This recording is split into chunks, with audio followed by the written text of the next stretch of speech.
dimudahkan oleh Allah Subhanahu wa taala. Hari ini alhamdulillah kita sudah memasuki awal Ramadan 1444 Hijriah.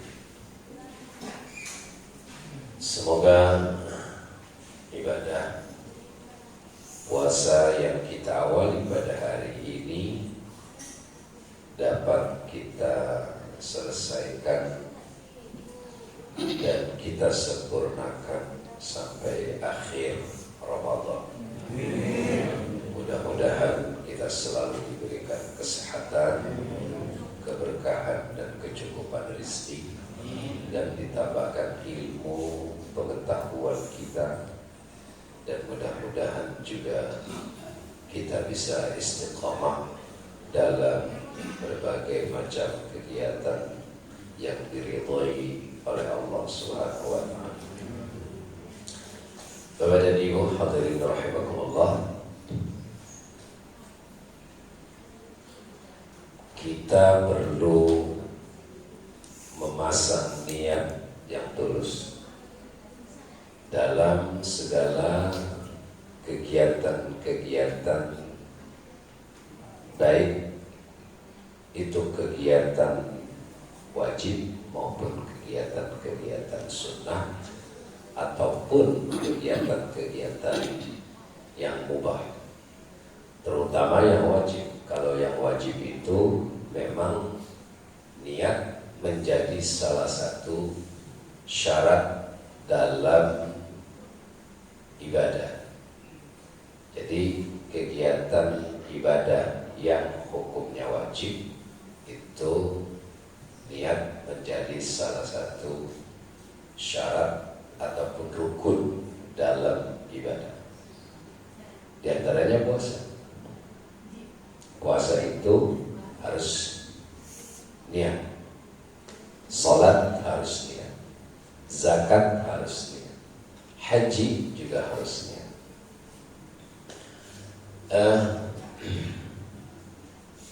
Ada perbedaan pelaksanaan niat antara ibadah puasa dengan ibadah lain. Di antaranya ibadah puasa dilakukan sejak mulai maghrib sampai sebelum fajar. Makanya kita kalau niat itu habis tarawih, karena dibolehkan waktunya cukup panjang. Tapi beda dengan sholat. Kalau sholat niatnya itu di awal takbir, tidak boleh 5 menit sebelum sholat, apalagi 1 hari sebelum sholat baru niat. Misal mau sholat zuhur, niatnya mengawali di takbir, tidak boleh 5 menit sebelum takbir itu sudah niat. Puasa beda. Puasa mulai niatnya diberikan kewenangan mulai niat dari mulai maghrib. Niat saya akan puasa besok, itu boleh. Kalau sholat tidak. Niat saya sholat tunai. Sama saja, puasa juga sama, ada, tetapi waktunya lebih panjang. Itu salah satu keistimewaan ibadah puasa, selain keistimewaan yang lain. Niat menjadi penting ketika Nabi menyatakan innamal a'malu binniyat. Kegiatan-kegiatan itu sangat tergantung kepada niat. Pekerjaan, amal, semuanya tergantung kepada niat. Amal itu pekerjaan. Faman kana, ya, apa ini hadis ini? Saya agak lupa sedikit. Faman kanat hijratuhu ila Allah wa rasulih, fa hijratuhu ila ma hajara ilaih. Kalau ada orang yang berniat hijrah karena Allah, keputusan ibadah niat yang berpahala itu akan didapat dari Allah. Jadi niat ini menjadi salah satu kunci untuk meluruskan seluruh aktivitas kita. Maka hindari niat-niat rasa ingin dipuji. Hindari niat ingin mendapatkan penghargaan dari orang.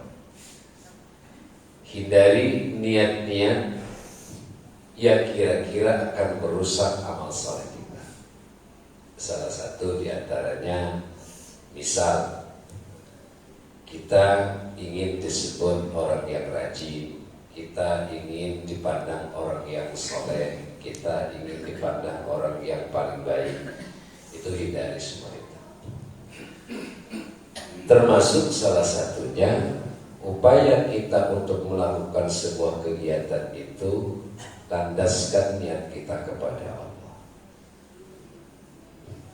Misal mau baca Quran karena Allah, mau tadarus Al-Quran karena Allah, mau menghafalkan Al-Quran karena Allah.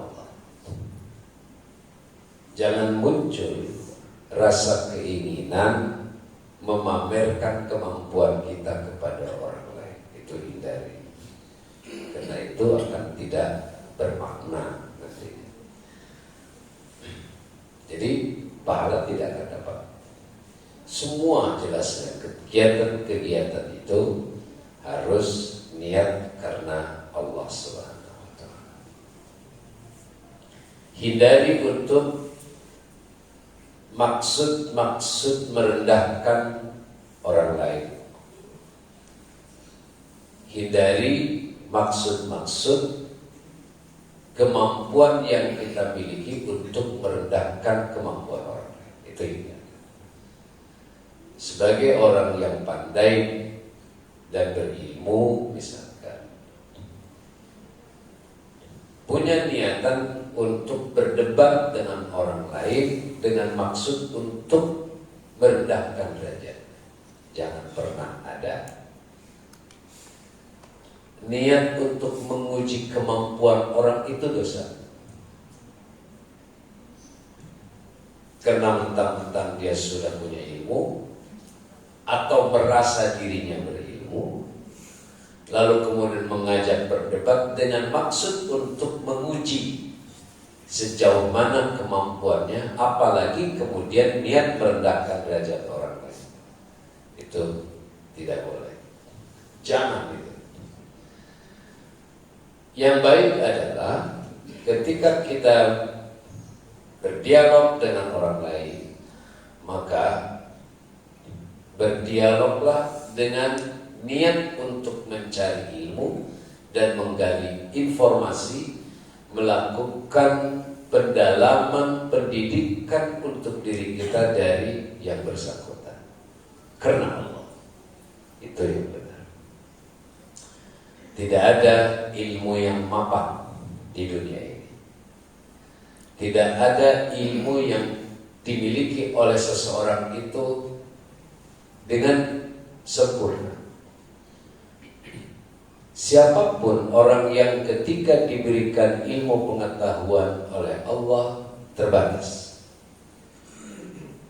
Keahlian seseorang yang ketika Allah anugerahkan kepada dirinya pasti juga terbatas. Ada banyak kelemahan-kelemahan yang dimiliki oleh seseorang. Kadang apa yang sudah Allah karuniakan sewaktu-waktu juga lupa. Dan kemudian muncul kembali ingatannya. Artinya lupa teringat atau lupa dari ingatan kita untuk disampaikan kepada orang lain. Itu akan selalu terjadi. Jelasnya bahwa ilmu itu akan selalu datang dan pergi dari diri kita. Mudah-mudahan awal hari ini niat ibadah puasa karena Allah untuk mengharapkan ridhonya. Semoga hari-hari yang akan datang dan amal-amal saleh yang lainnya juga kita pasang niat yang benar, pasang niat yang lurus, mengharapkan semata ridha Allah Subhanahu wa taala. Mudah-mudahan ada manfaatnya. Mari kita bersalawat pagi ini. Allahumma salli ala sayyidina Muhammadin tibbil qulubi wa dawaiha wa afiyatil abdani wa shifaiha wa nuril absari wa ضيائها وعلى آله وصحبه وسلم. Kita tutup dengan alhamdulillah. Assalamualaikum warahmatullahi wabarakatuh.